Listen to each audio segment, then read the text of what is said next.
কোনো রকম ওভেনে বেক করার ঝামেলা ছাড়াই মাত্র 10 মিনিটে জলের ভাপে তৈরি করে নিন এরকম দুর্দান্ত স্বাদের বনরুটি রেসিপি। ঘরে যদি একটুখানি ময়দা আর দুধ থাকে তাহলেই দুধের সাথে ময়দা গুলে আপনারা কিন্তু বানিয়ে ফেলতে পারবেন এরকম দুর্দান্ত স্বাদের বনরুটি রেসিপি। নমস্কার বন্ধুরা, অনুভার রান্নাঘরে আরও একটি নতুন পর্বে সবাইকে স্বাগত জানাচ্ছি।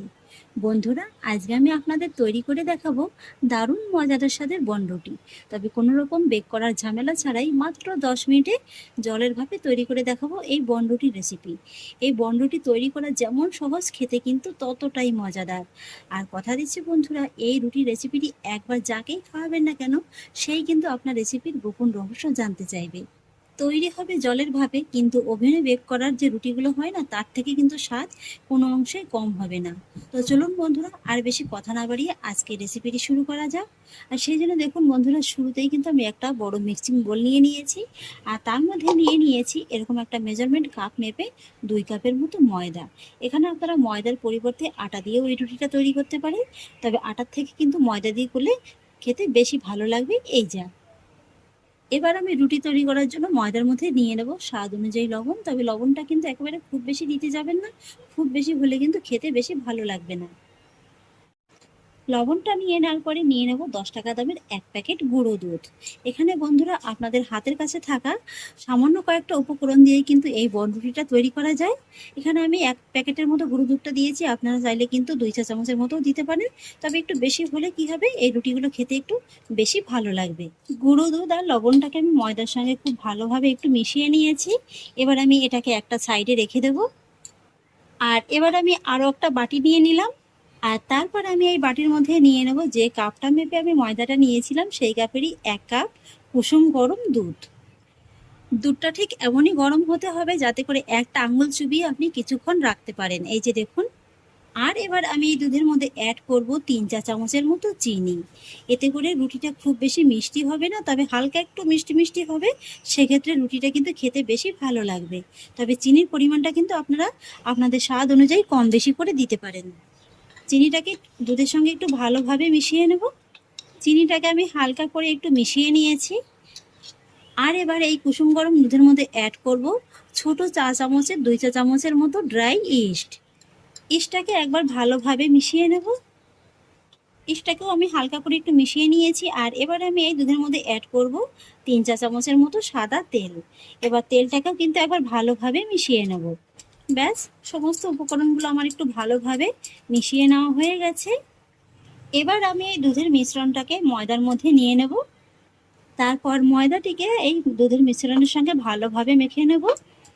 বন্ধুরা, এখানে ময়দার এই ডোটি কিন্তু খুব বেশি শক্ত হবে না, হালকা একটু নরম টাইপের হবে। সেইভাবেই কিন্তু আপনারা দুধটা নিয়ে নেবেন। আর এইভাবে মাখাতে মাখাতে দেখতে পাবেন যে ময়দার ডোটা হাতে এইভাবে চিটচিটের মতো লেগে যাচ্ছে। এটাতে কিন্তু চিন্তার কোনো কারণ নেই, ডোটা কিন্তু এইভাবে একটু হালকা নরম করে মেখে নিতে হবে।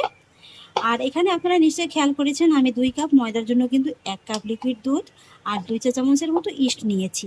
ইস্ট আর দুধের পরিমাণটা কিন্তু এর থেকে আর কম বেশি করে নেওয়া যাবে না। এই যে হাতে সামান্য একটু লেগে যাচ্ছে, তাই সামান্য একটু সাদা তেল দিয়ে কিন্তু এই ডোটিকে আরেকবার একটু মেখে নিতে হবে, এতে করে হাতে আর লেগে যেতে পারবে না। ফাইনালি দেখুন বন্ধুরা, ডোটিকে কিন্তু আমি খুব ভালোভাবে মেখে নিয়েছি। আর এই যে দেখুন হাতটা কতটা পরিষ্কার বেরিয়েছে। এবার আমি এই ডোটিকে এইভাবে বাটির মধ্যে খুব সুন্দরভাবে সেট করে বসিয়ে নিলাম। আর তার উপর থেকে ছড়িয়ে দেবো সামান্য একটু সাদা তেল। যেহেতু ডোটা একটু ফুলবে, তাই উপর থেকে একটু সাদা তেল কিন্তু অবশ্যই ছড়িয়ে দিতে হবে। তাতে করে কি হবে, এর উপরটা কিন্তু আর খুব বেশি ড্রাই হয়ে যেতে পারবে না। তেলটাকে আমি খুব ভালোভাবে লাগিয়ে নিয়েছি। আর এবার আমি এই ডোটিকে রেস্টে রেখে দেবো এইভাবে 30 মিনিটের মতো। 30 মিনিটের মতো রাখলেই কিন্তু ডোটা খুব সুন্দরভাবে সেট হয়ে যাবে। এই যে ইস্টটা দেওয়া হয়েছে, ইস্টটা কিন্তু খুব ভালোভাবে একদম ফার্মেন্ট হতে শুরু করবে। এবার ফিরে এলাম 30 মিনিট বাদে। এবার ঢাকাটাকে তুলে নিচ্ছি। এই যে দেখুন বন্ধুরা, ডোটা কিন্তু বেশ খানিকটা ফুলে গেছে। তবে আপনাদের হাতে যদি সময়টা একটু বেশি থাকে সেক্ষেত্রে কিন্তু আপনারা 30 মিনিটের জায়গায় 1 ঘন্টার মতো রেখে দিতে পারেন। এবার আমি ডোটিকে কিন্তু হাত দিয়ে আরেকটু ভালোভাবে মেখে নেব।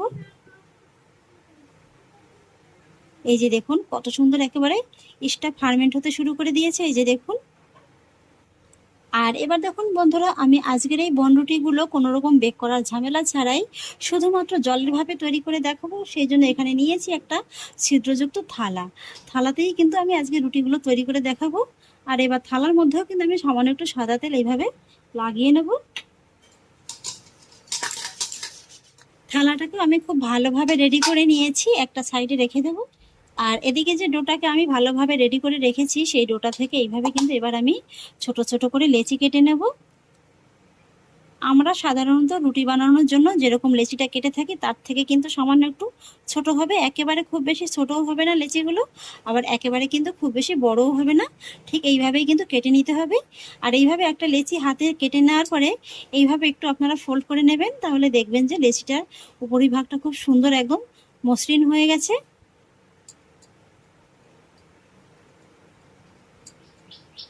তারপরে দুই হাতের সাহায্যে এইভাবে একটু গোল করে নিলেই হয়ে যাবে। একটা লেচি আমি খুব সুন্দর করে রেডি করে নিয়েছি, থালার মধ্যে রেখে দেব।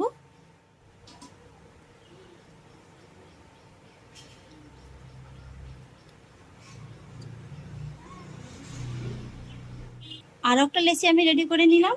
এইভাবেই বাকি লেচিগুলোকে আমি রেডি করে নেব। একে একে সমস্ত লেচিগুলোকে কেটে আমি থালার মধ্যে খুব সুন্দর করে সাজিয়ে নিয়েছি।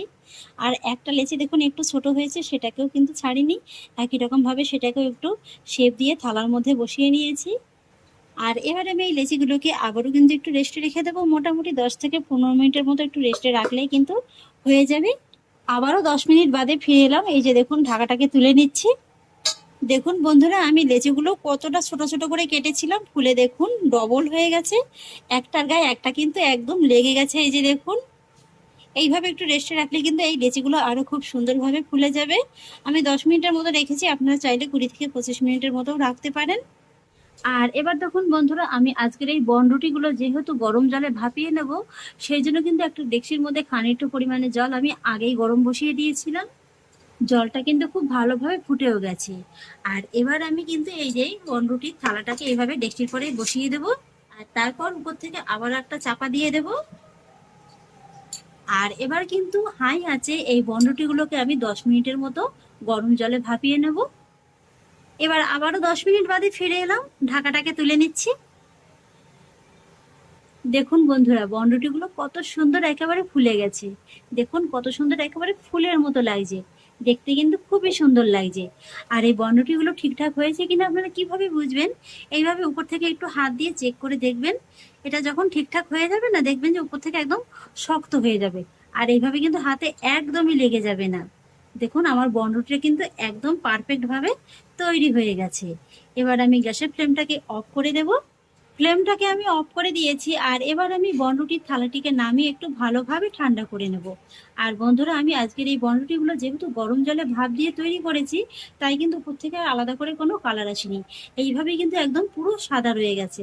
এই যে দেখুন, বনরুটিগুলোকে একটু ভালোভাবে ঠান্ডা করে নিয়েছি। আর একটু ঠান্ডা হয়ে যাওয়ার পরে দেখতে পাবেন যে রুটিগুলো কিন্তু থালা থেকে খুব সহজে একদম এইভাবে ছাড়ানো যাবে। এবার এই রুটিগুলোকে এইভাবে একটু ছাড়িয়ে নিলেই কিন্তু হয়ে যাবে।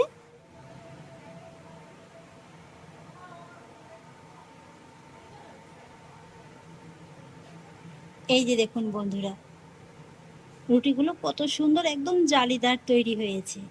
এই যে দেখুন, এই যে বন্ধুরা, বনরুটিগুলোকে আমি একটা প্লেটে সার্ভ করে নিয়েছি। দেখতে দেখুন কতটা লোভনীয় লাগছে।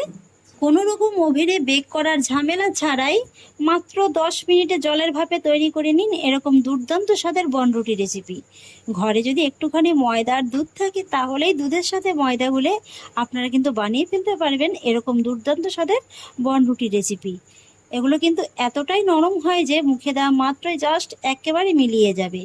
এই যে দেখুন, এইভাবে কিন্তু আপনারা বেশি করে রুটিটা বানিয়ে যে কোনো এয়ারটাইট কন্টেনারে ভরে কিংবা জিগজ্যাগ ব্যাগের মধ্যে ভরে নর্মাল ফ্রিজে রেখে 1 সপ্তাহের মতো কিন্তু সংরক্ষণ করে খেতে পারবেন।